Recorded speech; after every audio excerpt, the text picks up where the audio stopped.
What have our old buildings ever done for us? This clip on the screen, this entry screen, may be familiar to some of you, and I love it. It's a clip from Monty Python's Life of Brian. I'm not sure how many of you will be familiar with it.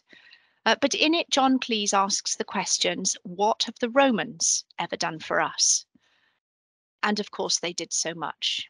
Built aqueducts, improved sanitation, built roads, schools, education, etc. And it shows just how sometimes we can be blinded by the obvious, and just shows how much we can take for granted. So I, as the title of my presentation suggests, want to take this opportunity to highlight what our old buildings have done and continue to do for us. For me, I think it's obvious, but of course it's my job, and I fully understand that old buildings aren't as high on everyone's agenda as they are on mine. So essentially, why should we bother looking after our old buildings? And I'm just going to go through 5 key elements which I think are really important. The first is that they have enormous cultural importance. And I think that the creme de la creme of those buildings are protected by the nation for the benefit of the nation. But there are many, many others, and they all give us a sense of place, and they illustrate the story of our nation, how it's evolved, how industry, power, culture have changed over time. And not just looking at that from a historic point of view, but how has that influenced the development of our identity and our way of living, and looking at it from a planning point of view, our settlements.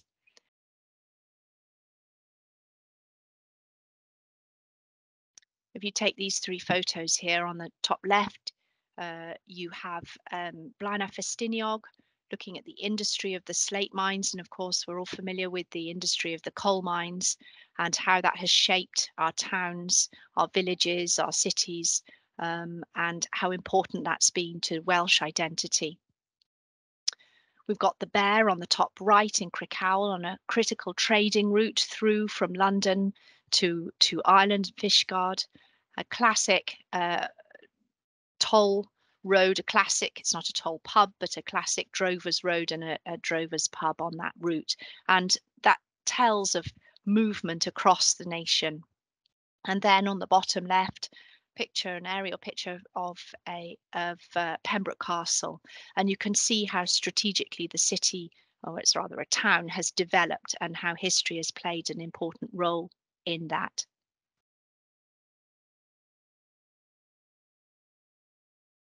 They have enormous economic importance, though, and I think mostly people think of cultural heritage buildings for their tourism value, and of course that is really important. And we look at visitors to our castles and historic landscapes. But of course, for businesses, they imbue a really strong sense of solidity and durability. And this is the Guildhall in Carmarthen, in Guildhall Square. And the business that wanted to come into this building and to develop it very much wanted a site that had a historic background, despite there being other vacant places where they could go. They wanted a symbol of strength, and I think that was a really key reason why they wanted to go through the challenge of developing this Grade 1 listed building. And this can be seen across all of our historic towns. So we have at the bottom Tenby on the left and Llandudno on the right, and the buildings, both those places play a really important part in the identity and the economic success of those places. Top left, we have the Market Hall from Abergavenny, and looking forward to hearing more about Abergavenny later this morning. And a classic Victorian or traditional street scene, shops and and trading places in Carnarvon there. And these are common across the whole of our country. So that's economic use, and I think that they have a good role. Old buildings have a good economic role. And in fact, if you visit Historic England and look at their Heritage Counts publications, there's a lot of information there on very real monetary value that old buildings play in economic regeneration. Of course, they're socially important too, and a lot of the feelings that old buildings give people stem from communal and social meetings. This is a chapel in Altwalis in Carmarthenshire, but of course there's working men's clubs, there's town halls, and think of old schools and how many of those are converted into accommodation these days. And of course, those schools have played a really important part for a lot of people throughout that community. And so they imbue those people with a real community value invested in that building. Personally important. Now, I think this is a really strong feature of buildings across the UK. Historic buildings tend to be unique because they're a product of their locality and of their history. They're our homes, and even more so now, they're places that we work from. And they're probably the most valuable asset that we own. And there are lots of them. So I find it amazing that in Wales there are 500,000 domestic homes which are considered historic. And Wales has the largest proportion of traditional buildings of all the home nations. There being 33% of all our buildings having been built before 1919. So of traditional solid wall construction, which is an enormous number.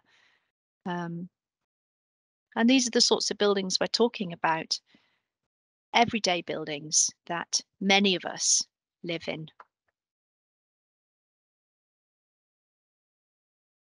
And finally, I think they are extremely environmentally important, thinking about how we live and move forward in the current climate crisis.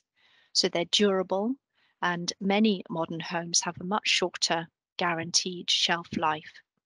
They're built to withstand the climate, and so many are very well suited to fluctuations in climate. And I live in an old building, was very grateful for thick solid walls and cool interiors during all that hot weather earlier this year. But of course, if they're looked after properly and are breathable, then they, even in cold weather, their walls can act as storage heaters and regulate the heat in a very moderating way. I'm not saying it's cold, that sounds like I'm saying they're cold, but if they're heated properly, then it evens out the temperature and the walls act as storage heaters. But I think one of the most important things to consider is that they have energy embodied in them, and to knock them down and replace them would be at a really significant environmental cost. So if you look at this, just a little bit of additional thought on this matter, thinking about the life cycle of a building, and thinking that energy is consumed at every stage of a building's life cycle. So extraction of raw materials, manufacture of building products, the construction of that building, repair and maintenance, any extensions or retrofitting, adding insulation to a building, all of those are embedded in the building. And when we talk about energy saving, very often these days, all we're talking about is reducing our operational costs. And in reducing our operational costs, we're obviously increasing to our embedded carbon costs, our embodied energy. And all of those carbon costs that you can see there as part of the occur as part of that life cycle of a building all of those carbon costs are, you have to start again if you build a new building. With an old building, you've had those costs, they're spent already. So environmentally, it's much better to keep and repair and look after our existing building stock. So just to summarize though, you've got cultural importance, economic importance, social importance, important to people on a personal level, and of course, environmental importance. But all of these really are very generic. And what is critical with a building when you're looking at looking after a historic high street or looking after a listed building is the ability to understand the detail. Because without understanding the detail, you can't pick up on the relevance, the stories of those buildings. You can't read those buildings. And I think that that's why historic character is really important when you're looking at individual buildings across the country. And historic character is very often considered as a sort of broad or character in a person is very broad. You sort of say, oh, well, he's got a lovely character, or she's a very gentle person, and that's considered their character. But in historic character, it's very clearly defined into these 5 points here. So form and layout is the relationship of the building in the settlement, but it's also the layout and the form of the building within that building. So how traditionally the servants' quarters might have interacted with the main body of the building. You can see from this picture here, you've got Newtown in Edinburgh up on the right-hand corner, and the form, the layout is a landscape scale, but it is part of the character of those buildings and that settlement. And then on the bottom left, again in Edinburgh, you've got arguments yard, which is little alleyways, and a lot of old towns have a lot of these alleyways, and the way people move through these buildings is important. Character is also part of how the buildings are put together, their materials, their wear and tear, the craftsmanship that's gone into them, and don't underestimate local styles and local detail. Window styles, door styles, fan light styles, all of those are significant to the story of that building, but also the story of that settlement and the area around. And I think one thing that's often forgotten is the archaeology. So the detail is often missed, and that is what makes up the key character of buildings and the places in which they're situated. And once you understand that character and the historic importance of that character, you start to realize that actually it's really important to use appropriate materials in the care and repair of those buildings, because if you don't, you start to really damage those buildings, and they deteriorate. And in this world where we're talking about sustainability, ensuring that these buildings are looked after properly and sustained for future generations, for all of those benefits which I was talking about earlier, is really important. Otherwise, you end up with rather sad pictures like this, where you don't actually believe that that theatre is grand anymore. So our challenge is we need to ensure that this historic resource is sustained for all of those benefits that I've been speaking about, not for us just today, but for future generations. And I truly believe that they can contribute to the regeneration of our high streets. And I hope that that has sort of set the scene, the rationale for the rest of the day, where we're going to hear some more details from from others about the benefits and the challenges of, of regenerating our high streets. When I was speaking to potential speakers about this event, a number of them were interested. They hadn't visited Carmarthen, and they were interested in what the town was like and the sorts of places that we might be focusing on.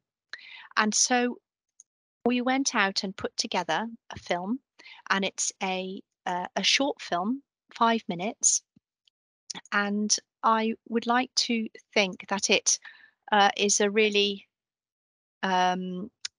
honest, brief, straightforward introduction to Carmarthen town. It's no frills.